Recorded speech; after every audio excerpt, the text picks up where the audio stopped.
আসসালামু আলাইকুম।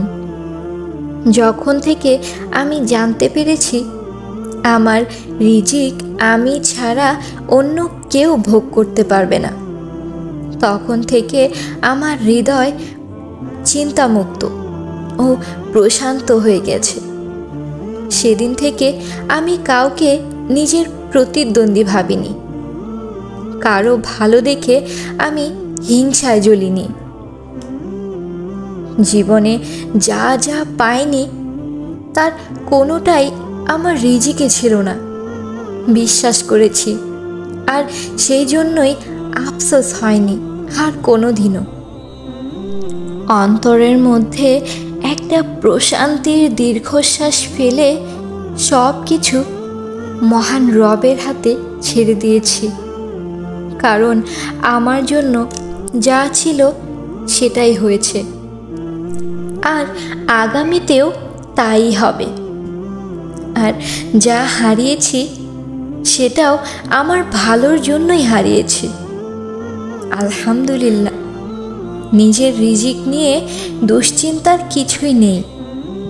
আমরা অযথাই সব কিছু নিয়ে দুশ্চিন্তা করি। আমার বা তোমার ভাগের রিজিক কেউ নিতে পারবে না, এই দুঃসাহস মহান আল্লাহ রব্বুল আলামিন কাউকেই দেননি, কারণ রিজিকের ফয়সালা আসমানে হয়, জমিনে নয়।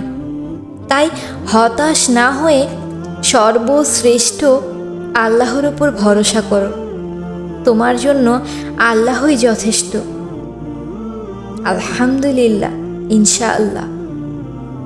অসম্ভব বলে যে বিষয় তুমি হতাশ হচ্ছ, তুমি হয়তো ভুলে গেছো তোমার এমন একটি রব আছেন যিনি সব কিছুর উপরে ক্ষমতাবান।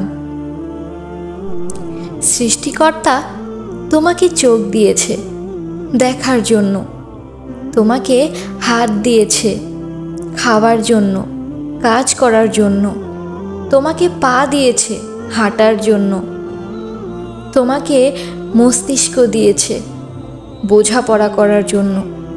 যিনি না চাইতেই এত কিছু দিয়েছেন, তিনি তোমার চাওয়াতে কত কিছু দিতে সক্ষম একবার ভাবো। তবে 1000 বার চাওয়ার পরও যদি তোমার ইচ্ছে অনুযায়ী কোনো কিছু না ঘটে, বুঝে নিও হয়তো তোমার চাওয়াতেই কোনো সমস্যা আছে, হয়তো যেভাবে চাচ্ছ তা সঠিক নয়, কিংবা যা চাচ্ছ তা তোমার জন্য উপকারী নয়, কিন্তু তুমি সেটা বুঝতে পারছো না।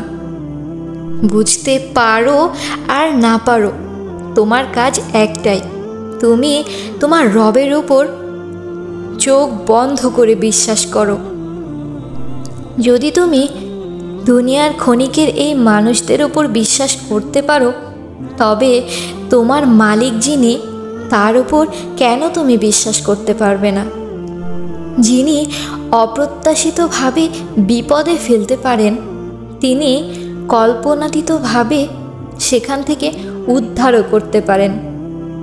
কিন্তু যদি দেখো তোমার বিপদ মুক্তি না ঘটে, যদি না কাটে তোমার দুশ্চিন্তা, বুঝে নিও তোমার রব তোমাকে আরও বড় বিপদ থেকে সরিয়ে নিচ্ছেন। এমন প্রতিদানের জন্য প্রস্তুত করা হচ্ছে তোমাকে, স্বীয় আমল দিয়েও তুমি যার নাগাল কোনো দিন পেতে না। আমাকে চিন্তায় ফেলে আমার রবের কোনো লাভ নেই। আমি ভালো থাকলে তার কোনো ক্ষতি নেই। নির্দ্বিধায় আমার রব আমাকে সবচেয়ে বেশি ভালোবাসেন, আমার মায়ের চাইতেও বেশি। এই বিশ্বাস যার মনে একবার গেঁথে যাবে, বিশ্বাস করো মহান আল্লাহর কোনো ফয়সলাতেই সে অসন্তুষ্ট হতে পারবে না। সর্বাবস্থায় তার মুখ দিয়ে উচ্চারিত হবে আলহামদুলিল্লাহ।